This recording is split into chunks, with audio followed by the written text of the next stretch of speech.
Hello friends, welcome back to English கற்கலாம். இன்னைக்கு நம்ம வீடியோல தமிழ்ல இருக்கக்கூடிய சென்டென்ஸை இங்கிலீஷ்ல எப்படி மேக் பண்ணலாம் அப்படிங்கறத பார்க்கலாம். இங்கிலீஷ் கற்கலாம் சேனலை நீங்க இன்னும் Subscribe பண்ணாம இருக்கீங்கன்னா Subscribe பண்ணிட்டு பெல் ஐகானை கிளிக் பண்ணுங்க. வீடியோ பிடிச்சிருந்தா ஒரு லைக் பண்ணுங்க.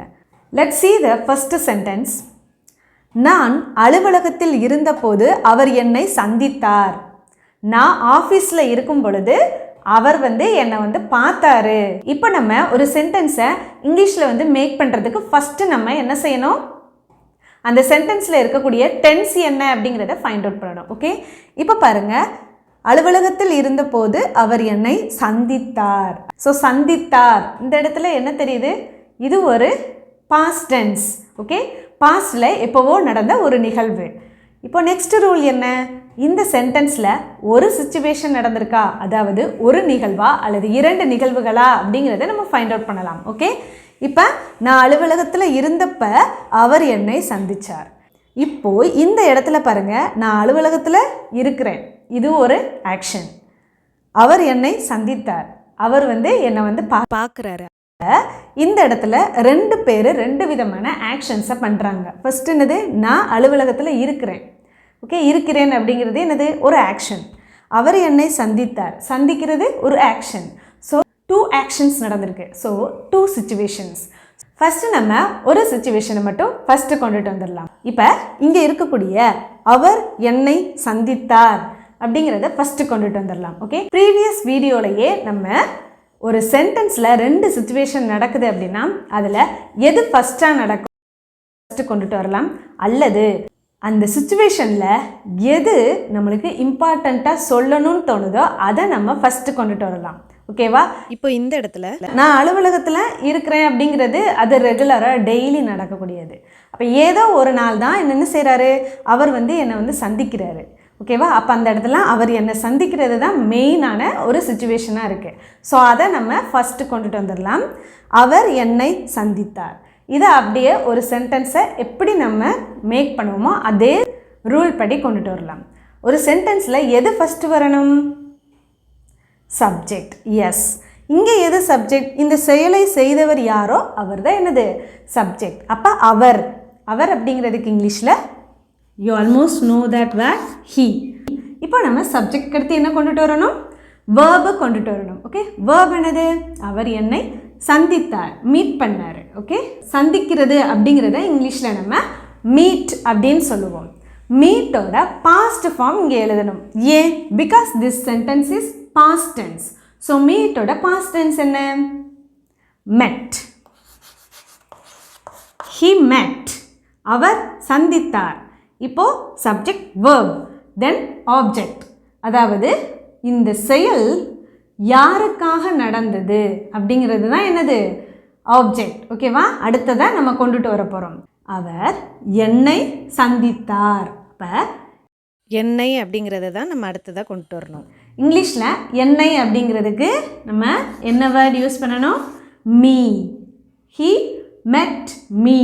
ஓகே, இப்போது இதுக்கு அடுத்து நம்ம இந்த சிச்சுவேஷனை கொண்டுட்டு வந்துடலாம். நான் அலுவலகத்தில் இருந்த பொழுது. ஸோ அப்பொழுது, அந்த நேரத்தில் அப்படிங்கிறப்ப இந்த ரெண்டு சென்டென்ஸையும் கனெக்ட் பண்ணுறதுக்கு நம்ம when அல்லது while யூஸ் பண்ணலாம். Okay, here we can use while. Okay, ரெண்டில் எதனாலும் யூஸ் பண்ணலாம். ஸோ while யூஸ் பண்ணியிருக்கோம். அடுத்ததாக மெயினான சென்டென்ஸை கொண்டு வந்துடலாமா, நான் அலுவலகத்தில் இருந்தப்ப. அப்போ இந்த இடத்துல எது சப்ஜெக்ட், நான். ஐ அலுவலகத்தில் இருந்த பொழுது. இப்போ சப்ஜெக்ட் கொண்டு வந்தாச்சு, சப்ஜெக்ட் அடுத்து வேர்ப். இப்போ இருந்த பொழுது, இருக்கிறது தான் என்னது வேர்ப். இரு அப்படிங்கிறதுக்கு பொதுவாக நம்ம என்ன பி-வேர்ப் யூஸ் பண்ணுவோம், ஆம், இஸ், ஆர், இந்த மாதிரிலாம் யூஸ் பண்ணுவோம். இது ப்ரெசன்ட் டென்ஸ். அதே இது ஒரு பாஸ்ட் டென்ஸாக இருந்தால் நம்ம என்ன பண்ணுவோம், was and were. Was and were previous வீடியோவில் நான் கிளியராக சொல்லியிருப்பேன் வாஸ் எங்கெங்கெல்லாம் யூஸ் பண்ணணுங்கிறத. ஸோ இப்போ இங்கே ஐ வந்திருக்கு. ஐ வந்தால் நம்ம என்ன யூஸ் பண்ணலான்னு பார்த்துருந்தோம், வாஸ். I was. ஓகே, இப்போ நான் இருந்த பொழுது இதை கொண்டுட்டு வந்தாச்சு. ஓகேவா, அப்போ எங்கே இருந்தோம் அதை அடுத்ததாக கொண்டு வந்துடலாமா, சப்ஜெக்ட் verb. அடுத்து எங்கே இருந்தோம்? அலுவலகத்தில். அப்போ அலுவலகத்தில் இல் அப்படின்னா என்ன அர்த்தம்? உள்ளன்னு அர்த்தம். அப்போ உள்ளேங்கிறதுக்கு இங்கிலீஷில் இன். ஓகே, இல் அப்படின்னா இன். கிளியர்? எதில்? அலுவலகம். அப்போ the office. He met me while I was in the office. Okay, நான் அலுவலகத்தில் இருந்த பொழுது அவர் என்னை சந்தித்தார். நெக்ஸ்ட் சென்டென்ஸ், நீங்கள் இங்கே காத்திருக்கலாம் அல்லது இப்பொழுது செல்லலாம். ஒன்று நீங்கள் வெயிட் பண்ணலாம் அல்லது நீங்கள் கிளம்பலாம் அப்படின்னு நம்ம சொல்லுவோம். இந்த சென்டென்ஸை நம்ம எப்படி இப்போ இங்கிலீஷில் சென்டென்ஸ் மேக் பண்ணலாம் அப்படிங்கிறத பார்க்கலாம். ஃபஸ்ட்டு என்ன ரூல், என்ன இது என்ன டென்ஸில் இருக்குது அப்படிங்கிறது. ஓகே, ஸோ இங்கே பாருங்கள், நீங்கள் இங்கே காத்திருக்கலாம் அல்லது இப்பொழுது செல்லலாம். ஸோ இந்த இடத்துல பார்த்தீங்க அப்படின்னா அந்த சென்டென்ஸை அவங்க இப்போதான் செயலில் செய்ய சொல்கிறாங்க. இப்போதான் அந்த சென்டென்ஸை என்ன செய்கிறாங்க? பேசுகிறாங்க. Okay, now it's going on. Now அந்த சிச்சுவேஷன் நடந்துட்டுருக்கு. So it is present tense. Okay, this is present tense. Okay, இப்போ டென்ஸ் ஃபைண்ட் அவுட் பண்ணியாச்சா? அடுத்து நம்ம என்ன செய்யலாம்? இதில் இருக்கக்கூடிய சப்ஜெக்டை கொண்டுட்டு வந்துடலாம். டைரெக்டாக நம்ம செகண்டாக ஒரு பர்சன் இருக்கிறவங்கள்ட்ட தான் நம்ம சொல்லிகிட்டு இருக்கோம். ஸோ இதில் என்னது? நீங்கள் இங்கே வெயிட் பண்ணலாம் அல்லது இப்போ நீங்கள் போகலாம் அப்படின்னு இருக்குது. ஸோ ஹியர் நீங்கள் இஸ் அ சப்ஜெக்ட். ஸோ நீங்களுக்கு என்னது? யூ. ஓகே, நீங்கள் இங்கே காத்திருக்கலாம். இந்த சென்டென்ஸை நம்ம இப்போ ஃபஸ்ட்டு கொண்டுட்டு வந்துடலாம். ஓகேவா? ஒரு விஷயத்தை நம்ம டைரெக்டாக இதை நீங்கள் செய்யுங்க அப்படின்னு சொல்லாமல், ஒன்று நீங்கள் இதை செய்யுங்க, பண்ணலாம் அப்படிங்கிறதுக்கு அந்த லாம் இருக்கு இல்லையா, இந்த மாதிரி வரும் பொழுது நம்ம என்ன வேர்டு யூஸ் பண்ணலாம் அப்படின்னா மே யூஸ் பண்ணலாம். ஓகே, என்ன வேர்டு யூஸ் பண்ணலாம் அப்படின்னா மேனா என்னது? அந்த விஷயத்தை ஒன்று நீங்கள் பண்ணலாம், பண்ணாமலும் இருக்கலாம் அப்படின்ற சிச்சுவேஷன் வரும் பொழுது நம்ம மே யூஸ் பண்ணணும். Okay, you may. சப்ஜெக்ட் அடுத்து verb. Okay, this is auxiliary verb. ஓகேவா? ஸோ நெக்ஸ்ட்டு மெயினான வேர்பை கொண்டு வருவோம். இங்கே இருக்கக்கூடியதில் எது ஆக்ஷன்? காத்திருக்கலாம். அப்போ வெயிட் பண்ணலாம். இப்போ லாமை இங்கே கொண்டு வந்துட்டோம் இல்லையா? அடுத்து காத்திருக்கிறதுக்கு இங்கிலீஷில் wait. Subject verb, you may wait. நீங்கள் இங்கே காத்திருக்கலாம். இப்போது இந்த இடத்துல சப்ஜெக்டு வேர்பு, அடுத்து அதை நம்ம எந்த இடத்துல அதை மென்ஷன் பண்ணுறோமோ அதை இந்த சென்டென்ஸில் நம்ம கொடுத்துருக்காங்க இல்லையா, பிளேஸை கொடுத்துருக்காங்க. ஓகே, அப்போ இங்கே அப்படிங்கிறதுக்கு இங்கிலீஷில் ஹியர். எங்கே வெயிட் பண்ண சொல்கிறாங்களோ அதை நம்ம மூணாவதாக கொண்டுட்டு வரலாம். இப்போ இந்த சென்டென்ஸ் ஃபினிஷ்ட். நீங்கள் இங்கே காத்திருக்கலாம். You may wait here. Okay, அடுத்தது அல்லது இப்பொழுது செல்லலாம், அல்லது இப்போ நீங்கள் போகலாம். அப்போ அல்லது அப்படிங்கிறதுக்கு இங்கிலீஷில் என்னது? ஆர்னா என்னது? அல்லது. ஓகே, இப்பொழுது செல்லலாம். இப்போ இந்த இடத்துல நம்ம மறுபடியும் யூ அப்படின்னு இந்த இடத்துல நம்ம மென்ஷன் பண்ண தேவையில்லை. ஓகேவா? ஏன்னா நம்ம ஃபஸ்ட்டே கொண்டு வந்துட்டோம் இல்லையா? ஸோ அகெயின் அதே ஆளை தான் நம்ம சொல்ல போகிறோம். அதனால் யூ சொல்ல தேவையில்லை. ஸோ டைரெக்டாக வேர்பை கொண்டுட்டு வந்துடலாம். செல்லலாம் அப்படின்னு இருக்கு. அப்போ செல்றதுக்கு இங்கிலீஷில் என்னது? போகிறதுக்கு கோ. ஸோ சேம் லாம் அப்படிங்கிறதுக்கும் நம்ம இந்த இடத்துலையே ஃபஸ்ட்டே கொண்டு வந்துட்டோம். அதை ரெப்பிட்டேஷனாக நம்ம திருப்பி கொண்டுட்டு வரணும்னு அவசியம் இல்லை. ஓகேவா? So go. அடுத்து இப்பொழுது அப்படிங்கிறதுக்கு now. That's all. You may wait here or go now. நீங்கள் இங்கே காத்திருக்கலாம் அல்லது இப்பொழுது செல்லலாம். See the next sentence. அவளுக்கு இது பிடிக்கவில்லை. அவளுக்கு இது பிடிக்கலை. இதை எப்படி ஒரு சென்டென்ஸாக நம்ம மேக் பண்ணுறது இங்கிலீஷில்? இது ரொம்பவே சிம்பிளான சென்டென்ஸ் தான். ஃபஸ்ட்டு எப்பவும் போல் இது எந்த டென்ஸில் இருக்குதுன்னு பார்க்கலாம். அவளுக்கு இது பிடிக்கவில்லை. அப்போது இப்போ தான் அவளுக்கு நம்ம ஏதோ கொடுத்துருக்கோம், அது அவளுக்கு பிடிக்கலை அப்படிங்கிறத நம்ம மென்ஷன் பண்ணியிருக்கோம். ஓகேவா? So this is present tense. Okay, this is present tense. Then we have to find out the subject in the sentence. அவளுக்கு இது பிடிக்கவில்லை. அப்ப அவள் அப்படிங்கிறதுக்கு I think you almost know this is she. She அப்படின்னா அவள். She is a subject. Then we have to write the verb. இந்த இடத்துல எது verb? அவளுக்கு இது பிடிக்கவில்லை. அப்ப அந்த இடத்துல பிடிக்கல அப்படிங்கிறத நம்ம மென்ஷன் பண்ணணும். ஓகே, நெகட்டிவாக யூஸ் பண்ணும் பொழுது நாட் யூஸ் பண்ணுவோம் இல்லையா? ஸோ ஒரு விஷயம் நெகட்டிவாக இருக்குன்னா we have to write not. So ஒரு விஷயம் நடக்கலை அப்படின்னா அந்த இடத்துல நம்ம நாட் யூஸ் பண்ணுவோம் இல்லையா? டோன்ட், did not, இந்த மாதிரிலாம் நம்ம யூஸ் பண்ணி கேள்விப்பட்டிருப்போம். பட் இங்கே வந்து பார்த்தீங்கன்னா she இருக்கு. she இருக்கிறதுனால we cannot use don't because இந்த she, he, it வரும் பொழுது நம்ம என்ன யூஸ் பண்ணணும்? does யூஸ் பண்ணணும் present tenseல. ஓகேவா? ஸோ அந்த இடத்துல அந்த ஒரு விஷயம் இந்த சப்ஜெக்ட்டுக்கு நடக்கலை, அதனால does not. she does not என்ன செய்யலை? பிடிக்கலை. அப்போ like. இப்போ நான் எனக்கு பிடிக்கலை அப்படிங்கிறத நான் எப்படி சொல்லுவேன்? ஐ டோன்ட் லைக் அப்படின்னு சொல்லுவோம். இதையே அவளுக்கு பிடிக்கலைன்னா we cannot say she don't like. Okay, that is wrong. That is grammatically incorrect. ஓகேவா? we have to write does. இந்த இடத்துல அவளுக்கு இது பிடிக்கலை அப்படின்னு இருக்கா. அப்போ இது அப்படிங்கிறதுக்கு இங்கிலீஷில் this. she doesn't like this.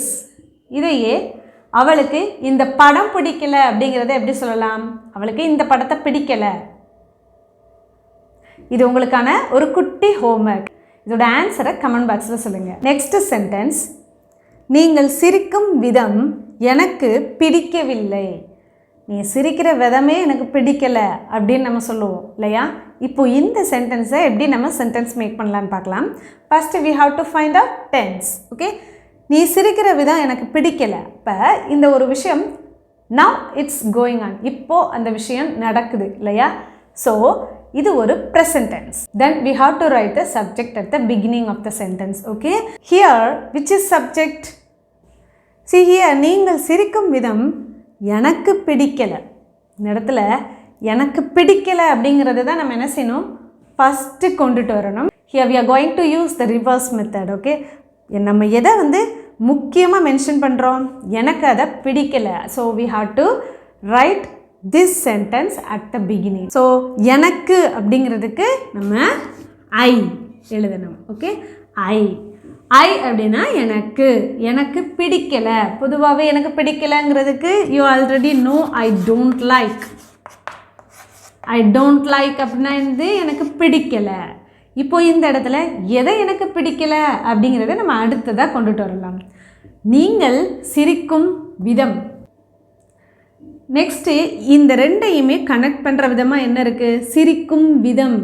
விதம் அப்படிங்கிறத நம்ம எப்படி கொண்டுட்டு வரணும் அப்படின்னா த வே ஆஃப் அப்படின்னு கொண்டு வரணும். த வே ஆஃப் அப்படின்னா இந்த விதம் அப்படின்னு சொல்லுவோம் இல்லையா? அதாவது நீங்கள் செய்கிற விதம், நீ சிரிக்கிற விதம், இந்த மாதிரி பண்ணுறது அப்படின்னு சொல்கிறோம் இல்லையா? இதை நம்ம த வே ஆஃப் அப்படின்னு சொல்லுவோம். த வே ஆஃப், அதுக்கடுத்து அந்த மெயினான வேர்ப் என்ன, எந்த மாதிரி அப்படின்னு சொல்கிறதுக்கு த வே ஆஃப். அப்போ இந்த இடத்துல எதை வந்து த வே ஆஃப்னு சொல்கிறோம்? சிரிக்கும் விதம். அப்போ த வே ஆஃப், யார் சிரிக்கும் விதம்? நீங்கள் சிரிக்கும் விதம். அப்போ நீங்களுக்கு you, சிரிக்கிறதுக்கு laugh. I don't like the way of you laugh. நீங்கள் சிரிக்கும் விதம் எனக்கு பிடிக்கவில்லை. Now see the next sentence. நான் எனது நண்பனுக்காக காத்து கொண்டு இருக்கிறேன். So this is very simple sentence. First இது என்ன டென்ஸில் இருக்குன்னு பார்க்கலாமா? நான் என்னோட ஃப்ரெண்டுக்காக வெயிட் பண்ணிகிட்டே இருக்கேன். அப்போ காத்து கொண்டு இருக்கிறேன். ஸோ இந்த ஒரு விஷயம் இப்போதான் என்ன செஞ்சிட்ருக்கு? நடந்துக்கிட்டு இருக்கு. அதாவது கண்டினியூஸ். ஸோ இப்போ அப்படிங்கிறதுனால ப்ரெசண்ட் நடந்துகிட்டே இருக்குது. பிகாஸ் இது ஃபினிஷ் ஆகவும் இல்லை, இனிமேல் தான் நடக்க போகுதுன்னு நம்ம மென்ஷன் பண்ணலை. So this is present continuous. எப்படி ஃபைண்ட் அவுட் பண்ணோம்? காத்து கொண்டு இருக்கிறேன். இப்போ தான் நான் என்ன செஞ்சிட்ருக்கேன், வெயிட் பண்ணிகிட்ருக்கேன். So this is present continuous. So next நம்ம we have to write the subject of this sentence.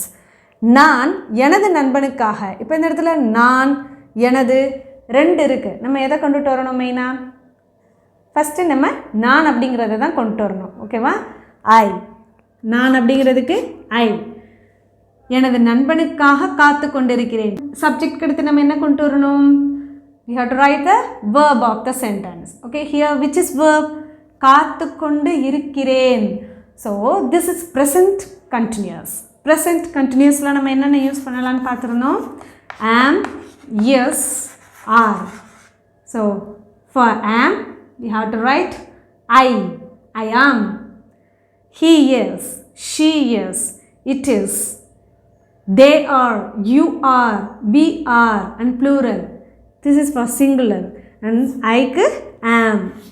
So present continuousல subject அடுத்து என்ன கொண்டு வரணும்? be verb கொண்டு வரணும். அதுக்கடுத்து verb எழுதணும். verb ஓட ing form. ஓகே, continuous அப்படின்னாலே இது என்ன டென்ஸாக இருந்தாலும் பரவாயில்ல, we have to write the ing with the particular verb. Okay, here which is verb? காத்து கொண்டு. அப்போ காத்து கொண்டு இருக்கிறதுக்கு wait. wait ஓட continuous என்ன? waiting. So I am waiting. நான் காத்து கொண்டு இருக்கிறேன். இப்போ நம்ம சப்ஜெக்ட் verb எழுதியாச்சு. அடுத்ததா யாருக்காக அந்த சிச்சுவேஷன் நடக்குதோ அதை நம்ம கொண்டு வந்துடலாம். எனது நண்பனுக்காக. ஓகே, அதை கொண்டு வந்துடலாமா? இப்போ என்னுடைய நண்பனுக்காக. இப்போ காக அப்படிங்கிறத நம்ம எழுதணும் ஃபஸ்ட்டாக. ஓகேவா? அப்போ ஃபார்னா என்ன? காக. ஃபார் என்னுடைய நண்பன். அப்போ என்னுடையங்கிறதுக்கு, அதாவது என்னன்னா இந்த இடத்துல என்ன அர்த்தம்? என்னுடைய. ஓகேவா? என்னுடையன்றதுக்கு மை, நண்பனுக்கு ஃப்ரெண்ட். ஸோ ஃபஸ்ட்டு சப்ஜெக்ட் அடுத்து பி வேர்ப் எழுதணும். எதில்? கண்டினியூஸ் அப்படின்னா இதில் ப்ரெசன்ட் கண்டினியூஸ்ன்றதுனால என்ன பி வேர்ப் எழுதியிருக்கோம்? ஆம். அடுத்து கண்டினியூஸுங்கிறதுனால வெர்போட ING. So subject plus verb. Subject verb. I am waiting. நான் காத்து கொண்டு இருக்கிறேன். அடுத்து யாருக்காக காத்துட்டு இருந்தோமோ அதை கொண்டு வரணும். அப்போ ஃபார் மை ஃப்ரெண்ட். நான் என்னுடைய நண்பனுக்காக காத்து கொண்டு இருக்கிறேன். இதே சென்டென்ஸை நம்ம இப்போ பாஸ்ட் கண்டினியூஸில் எப்படி எழுதலாம் அப்படிங்கிறத பார்க்கலாம். இப்போ பாருங்கள், நான் என்னோட நண்பனுக்காக காத்து கொண்டு இருந்தேன். ஸோ இருந்தேன்னா பாஸ்ட். ஸோ காத்து கொண்டு இருந்தேன்னா past continuous. So same first நம்ம சப்ஜெக்ட் ஐ கொண்டு வரலாம். அடுத்ததாக பாஸ்ட் டென்ஸோட பி வேர்பை எழுதணும். ஐ வந்தால் வாஸ், ஐ வாஸ். அடுத்து எப்பவும் போல் அந்த வேர்போட என்ன பண்ணணும்? ஐஎன்ஜி சேர்க்கணும். இப்போ நான் என்ன டென்ஸ் சொல்லிகிட்ருக்கேன்? Past continuous. ஓகேவா? I was waiting. நான் காத்து கொண்டு இருந்தேன். யாருக்காக? For my friend. கிளியர்? இப்போ இந்த இடத்துல நம்ம எதை மட்டும் மாற்றிருக்கோம்? இந்த பி வேர்பை. ஜஸ்ட் ஒரு டென்ஸ் மாறினதுனால என்ன பி வேர்ப் மாறி இருக்கு? வாஸ் மாறி இருக்கு. இதையே இங்கே நாங்கள்னு இருக்குன்னு வச்சுக்கோங்க. நாங்கள் எங்களுடைய நண்பருக்காக காத்து கொண்டு இருந்தோம் அப்படின்னா இந்த இடத்துல வி வரும். நாங்கள்னா வி. அடுத்து இதுக்கானது பி வேர்ப் என்னது? வேர். Waiting for. இந்த இடத்துல அவர் அப்படின்னு மாறிடும். ஓகேவா? We were waiting for our friend. அவர்னா எங்களுடைய. ஓகேவா? ஸோ ஜஸ்ட்டு ஒரே ஒரு வேர்டால் என்ன ஆகுது? அந்த டென்ஸே மாறுது அண்ட் சப்ஜெக்டே என்ன ஆகுது? மாறுது. எப்போல்லாம் தமிழ் சென்டென்ஸ்லேருந்து இங்கிலீஷ்க்கு மாற்ற போகிறீங்களோ, இங்கிலீஷ் சென்டென்ஸாக மேக் பண்ண போகிறீங்களோ, அப்போ we have to concentrate on the verb and also subject. ஓகேவா? அப்போ தான் நம்ம கிராமட்டிக்கல் எரர் இல்லாமல் அதை நம்ம கரெக்டாக கொண்டு வர முடியும். இப்போ பாருங்கள், நான் என்னோட நண்பனுக்காக காத்து கொண்டு இருப்பேன். இப்போ இந்த இடத்துல ஃப்யூச்சர். ஓகேவா? ஃப்யூச்சரில் இந்த ஒரு விஷயம் நடந்து கொண்டு இருக்க போகுது. So this is future continuous. அப்போ எப்பவும் போல் ஐ எழுதிடலாம். இப்போ அங்கே வந்து நம்ம பி வேர்ப்ஸை ஜஸ்ட் ஒரே ஒரு வேர்டை மட்டும் சேஞ்ச் பண்ணோம் இல்லையா? ஆம வாஸாக மாற்றணும். இங்கே வந்து future continuous. So here we have to notice one thing is continuous அப்படின்னாலே, அதாவது ஃப்யூச்சர் கண்டினியூஸ் அப்படின்னாலே நம்ம எந்த ஒரு சப்ஜெக்டாக இருந்தாலும் சரி, no problem, we have to write will be. வில்க்கு அப்புறம் பி. ஃப்யூச்சர்னால என்ன பண்ணுவோம்? சப்ஜெக்ட் எடுத்து வில் போடுவோம். இங்கே கண்டினியூஸ்ன்றதுனால பி சேர்த்துருக்கோம். That's all. I will be. அடுத்து எப்பவும் போல் வேர்போட ஐஎன்ஜி சேர்க்கணும். ஓகே, வெரி சிம்பிள் தாங்க, நோ கன்ஃபியூஷன். ப்ரெசண்ட்டில் ஆம், பாஸ்ட்டில் வாஸ், ஃப்யூச்சரில் வில் போட்டுட்டு பி. எப்போவுமே வில் எழுதுவோம், அது பக்கத்தில் பி சேர்க்கணும். That's all. அடுத்து வேர்போட எப்பவும் போல் ஐஎன்ஜி. இப்போ ஐ ஆம் வெயிட்டிங். அடுத்து எப்பவும் போல் எனது நண்பனுக்காகன்றதுனால ஃபார் மை ஃப்ரெண்ட். நான் என்னுடைய நண்பனுக்காக காத்து கொண்டு இருப்பேன். See this sentence, நான் என் அம்மாவிற்காக சமைத்து கொண்டு இருக்கிறேன். நான் என்னோட அம்மாக்காக சமையல் பண்ணிகிட்ருக்கேன். இப்போது இது வந்து உங்களுக்கான ஒரு சின்ன ஹோம்ஒர்க். இதை எப்படி present continuous, past continuous, future continuous இந்த 3 டென்ஸ்லையும் எப்படி இங்கிலீஷில் சென்டென்ஸ் மேக் பண்ணுவீங்க அப்படிங்கிறத கமெண்ட் பாக்ஸில் சொல்லுங்கள். இது உங்களுக்கான ஒரு சின்ன ஹோம்ஒர்க். ஓகே, ஹோப் இந்த வீடியோ கண்டிப்பாக உங்களுக்கு யூஸ்ஃபுல்லாக இருந்திருக்குன்னு நினைக்கிறேன். வீடியோ பிடிச்சிருந்தால் மறக்காமல் ஒரு லைக் பண்ணுங்கள் அண்ட் ஷேர் பண்ணுங்கள். தேங்க்யூ.